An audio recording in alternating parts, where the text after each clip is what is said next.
ओम श्री गणेशाय नमः। हर हर महादेव। शिव और पार्वती की बातचीत। शिव का पार्वती के अनुरोध को स्वीकार करना।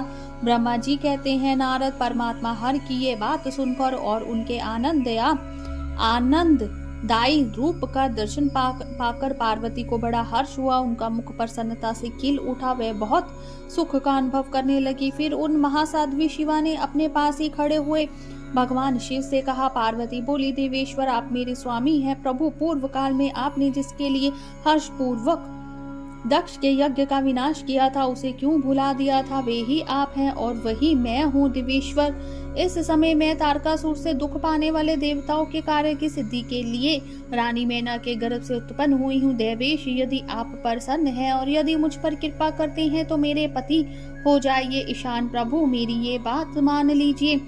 आपकी आज्ञा लेकर मैं पिता के घर जाती हूँ। अब आप अपने विवाह रूप परम उत्तम विशुद्ध यश को स्वर्त विख्यात कीजिए। नाथ प्रभु, आप तो लीला करने में कुशल है, अतः मेरे पिता हिमावन के पास चलिए और याचक बनकर उनसे मेरी याचना कीजिए। लोक में मेरे पिता के यश को फैलाते हुए आपको ऐसा ही करना चाहिए। इस तरह आप मेरे संपूर्ण गृहस्था श्रम को सफल बनाइए। जब आप प्रसन्नता पूर्वक ऋषियों से मेरे पिता को सब बातों की जानकारी कराएंगे, तब मेरे पिता अपने भाई बंधुओं के साथ आपकी आज्ञा का पालन करेंगे, इसमें संदेह नहीं। जब मैं पहले प्रजापति दक्ष की कन्या थी और मेरे पिता ने आपके हाथ में मेरा हाथ दिया, उस समय आपने शास्त्रोक्त विधि से विवाह का कार्य पूर्ण नहीं किया। मेरे पिता दक्ष ने ग्रहों की पूजा नहीं की, अतः उस विवाह में ग्रह पूजन विषय बड़ी त्रुटि रह गई। इसीलिए प्रभु महादेव, अब की बार देवताओं के कार्य की सिद्धि के लिए आप शास्त्रोयुक्त विधि से विवाह कार्य का संपादन करें। विवाह की जैसी रीति है उसका पालन आपको अवश्य करना चाहिए। मेरा पिता हिमावन को यह अच्छी तरह ज्ञात हो जाना चाहिए कि मेरी पुत्री ने शुभ कारक तपस्या की है। पार्वती की ऐसी बात सुनकर भगवान सदाशिव बड़े प्रसन्न हुए और उनसे हंसते हुए से प्रेम पूर्वक बोले। शिव ने कहा, देवी महेश्वरी, मेरी ये उत्तम बात सुनो। यह उचित मंगल कारक और निर्दोष है, इसे सुनकर वैसा ही करो। वरना ने ब्रह्मा आदि जितने भी प्राणी हैं वे सब अनित्य है। भामिनी, यह सब जो कुछ दिखाई देता है उसे नश्वर समझो। मैं निर्गुण परमात्मा ही गुणों से युक्त हो एक से अनेक हो गया हूँ। जो अपने प्रकाश से प्रकाशित होता है वही परमात्मा मैं दूसरों के प्रकाश में प्रकाशित होने वाला हो गया। देवी, मैं स्वतंत्र हूँ, परंतु तुमने मुझे परतंत्र बना दिया। समस्त कर्मों को करने वाली प्रकृति एवं महामाया तुम्ही हो। यह संपूर्ण जगत मायामय ही रचा गया है। मुझ सर्वात्मा परमात्मा ने अपनी उत्तम बुद्धि के द्वारा इसे धारण मात्र कर रखा है। स्वस्थ सवृत्य परमात्मा भाव रखने वाले सर्वात्मा पुण्यवानों ने इसे अपने भीतर सींचा है तथा यह तीनों गुणों से अवशेषित है। देवी, वर्णी कौन मुख्य ग्रह हैं, कौन से ऋतु समूह हैं अथवा कौन दूसरे उपग्रह हैं, इस समय तुमने शिव के लिए क्या कहा है?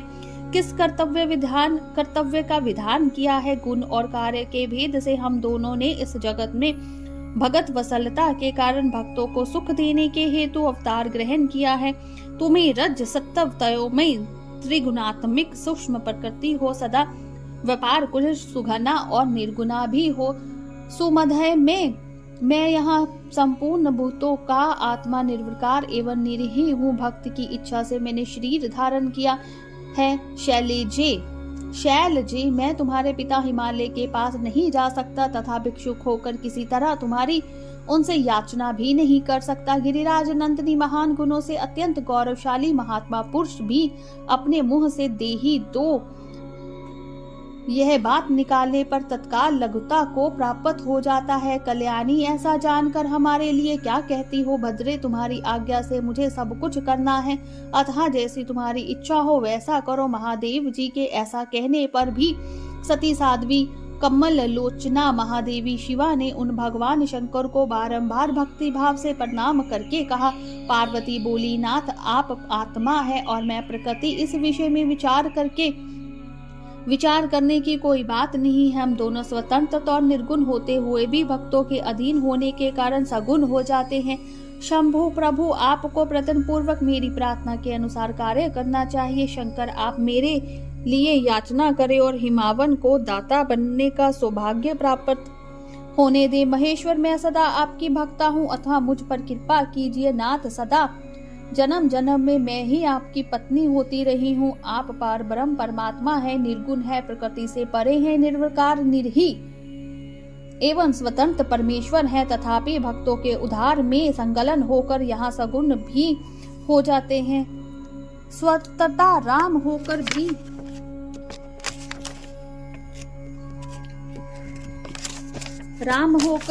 भी लीला विरही बन जाते हैं, क्योंकि आप नाना प्रकार की लीलाएं करने में कुशल है। महादेव महेश्वर, मैं सब प्रकार से आपको जानती हूँ, सर्वज्ञ आप। अब बहुत कहने से क्या लाभ, मुझ पर दया कीजिए। नाथ, महान अद्भुत लीला करके लोक में अपने सुयश का विस्तार कीजिए, जिसे गा गा कर लोग अनन्नास ही भवसागर से पार हो जाए।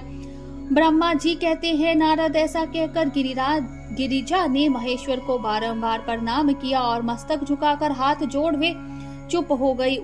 उनके ऐसा कहने पर महात्मा महेश्वर ने लोक लीला का अनुसरण करने के लिए वैसा करना स्वीकार कर लिया।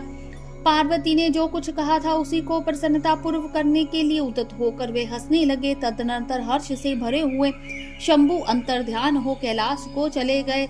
उस समय काली ने विरह से उनका चित्त उन्हीं के और खिंच गया था। कैलाश पर जाकर परमानंद में निमग्न हुए महेश्वर ने अपनी नंदी आदि गणों से वह सारा वृत्तांत कह सुनाया। वे भैरव आदि सभी गण भी वे सब समाचार सुनकर अत्यंत सुखी हो गए और महान उत्सव करने लगे। नारद, उस समय वहां महान मंगल होने लगा, सबके दुख नष्ट हो गए तथा रुद्रदेव को भी पूर्ण आनंद प्राप्त हुआ। बोलिए शंकर भगवान की जय, उमापति महादेव की जय।